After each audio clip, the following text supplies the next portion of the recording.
Hey guys, welcome back. It's Josh with the Financial Advisor Car Guy. This week we're going to focus a little bit more on investments. We haven't done that in a while. We've done a lot of car updates and things like that, but want to go back to the financial advisor side. So if that's something that is not of interest to you, please like this video, but don't feel like you have to sit here and watch the whole thing. So this week we're going to talk about dividend investing and how important that is, especially the later in life we are. Now, dividends, just to start from ground level, are essentially a payment or a reward for holding a stock or owning a stock.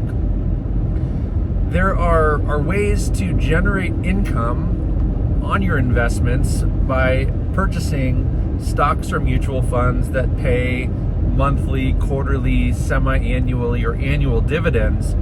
And basically, it's a really good way to manage a portfolio of investments that will grow over time, but also reap the reward of taking some income from those investments. So I'm going to use super round numbers. I just want to keep things really clean and easy for you guys to track with me, and then we'll talk about some of the specifics. But for example, if someone walked into my office and said, "Hey Josh, I have $1 million.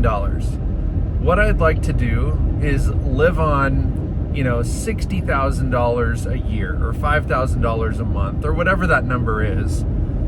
And I really don't want to sell shares every month. I really don't want to have to redeem any, bonds or any of those kind of things. How do we do this?" So what I would do is I would take that $1 million and I would put it into and invest into a portfolio, right, full of dividend paying holdings.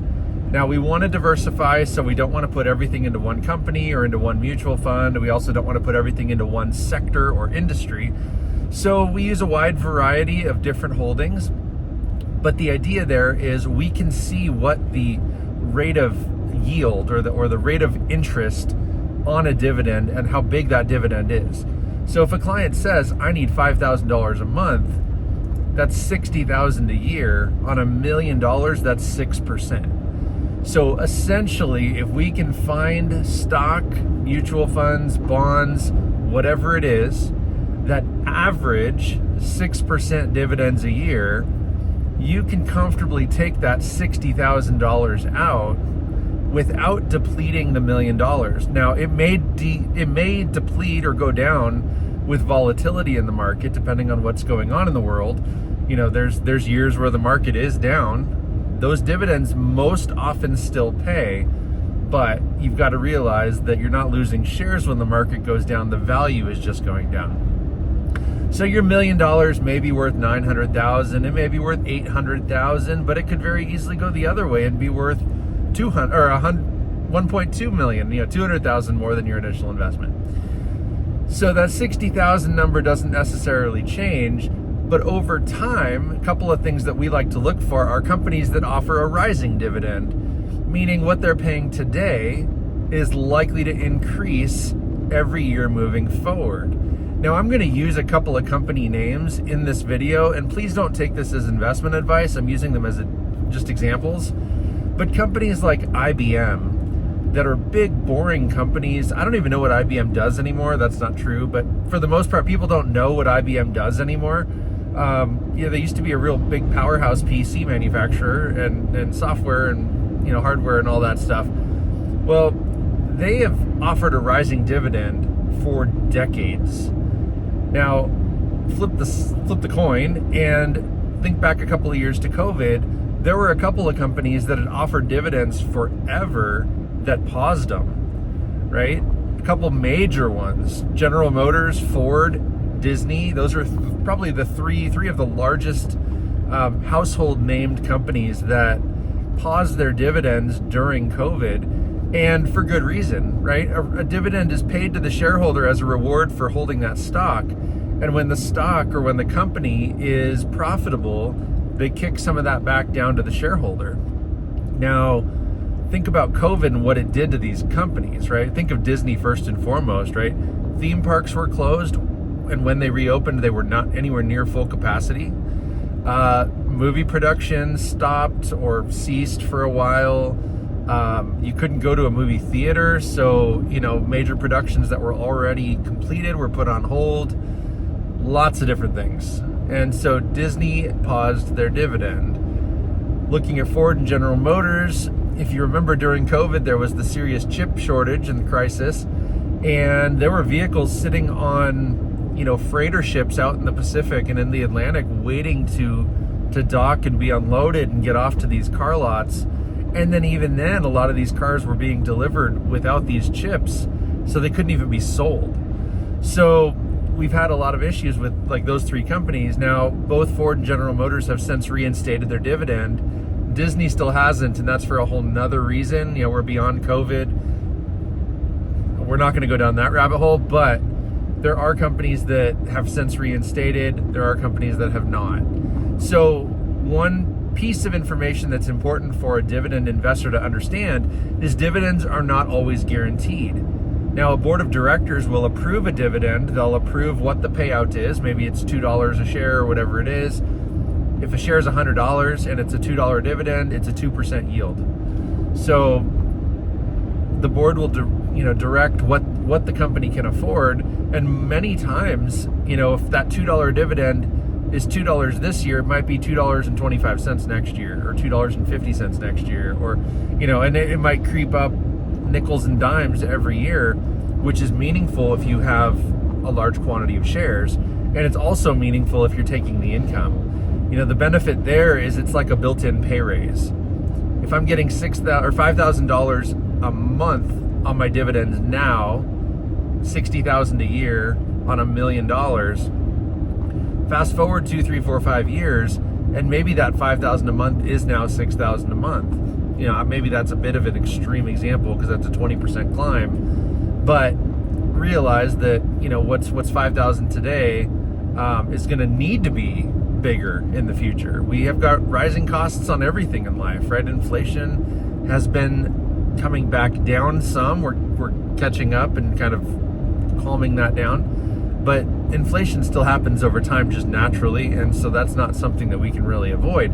So you do need your dividend payments to climb as time allows.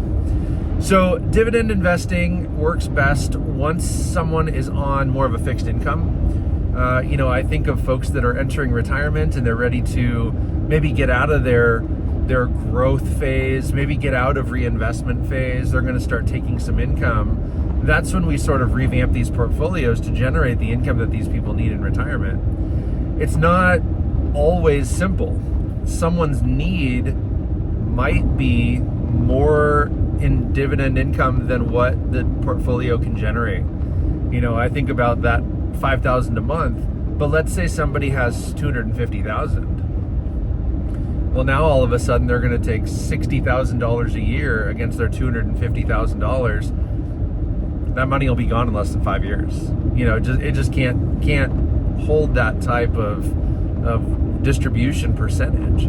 And so sometimes we have to really get creative, reverse engineer this stuff, figure out a way to, maybe blend some growth with the income stuff, and sometimes it just doesn't work. Sometimes it's simple, and I can sit down with a client and show them the numbers and say, listen, we can do it until we can't. That's essentially the way it looks. And, people don't love to hear that. Unfortunately, that is bad news, and I hate to deliver bad news, but I try not to sugarcoat it with the clients. I really try to shoot from the hip and just tell them, listen, this is what it is. Here's plan B. Maybe you just take a little less money to prolong the account, or maybe we figure out a way to refinance, or do this or do that, or maybe you don't take that vacation this year. That sucks, but maybe that's what you need to do. And when you're on a fixed income, you've got to be more flexible that way. You've got to be able to say, I can't do this, because if you do, literally every penny or every nickel or every dime extra you take out of your portfolio directly impacts the long-term performance. Literally every penny. So that's something to consider, and that's something that I don't take lightly. It's something I talk about with every client, again, especially once they're in retirement. So back to that initial portfolio, there are dividends that pay every month, every quarter, every semi-annually, and then every annually. And What I mean by every quarter, or I'm sorry, by every month, it's not like I can go buy Apple stock and they're going to give me a dividend every single month. But what I mean by that is there are stock companies that have different fiscal years, whether it's a calendar year or not. They pay their dividends every 4 months or every 3 months. So you might get Apple that pays you, 4 times a year. Then you might have Microsoft that pays 4 times a year. And then you might have AT&T that pays 4 times a year. And then you might have Verizon that pays 4 times a year. So every month you're getting a dividend, and over the course of the year, you're going to get that $60,000 in dividends. Again, based on our 6% yield portfolio with $1 million going in. So that's kind of the I don't even want to call that high level. We didn't get into the weeds very much, but we talked about some details. And so I would say that that's pretty well the gist of it.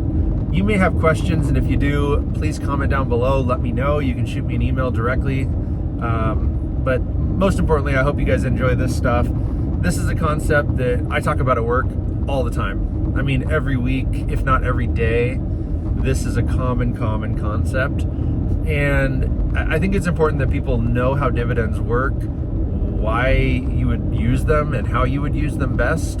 And, everybody's circumstance is different. So like I said, don't take this as financial advice. Just understand this concept and know that it's available to you, whether you're working with someone like myself, or if your investments are at Robinhood or Fidelity or wherever they might be. You can do this. That there's not a right or wrong way to go about it. So like I said, ask questions, comment down below, like, subscribe, ring that notification bell, share this stuff. If you have a friend or somebody in your life that would benefit from hearing this information, share it with them. Share it with them. I have clients in tons of states. I work with people all over the U.S. Anytime someone has a question, I don't hesitate to pick up the phone and visit with that person, answer their questions, even if they're not a client. So don't feel like you can't, reach out or whatever. But that's all I got for you guys this week. I am on vacation coming up here in 2 weeks. So I'm going to be recording a couple of videos ahead of time, and I'll put that content out, hopefully without any delays. But the reason that I tell you is because if there is a delay, that's why. I'm out of town. In fact, I'm out of the country. So hopefully I can talk to you all again next week. Most importantly, remember, may every investment you make be a good one. Till next time.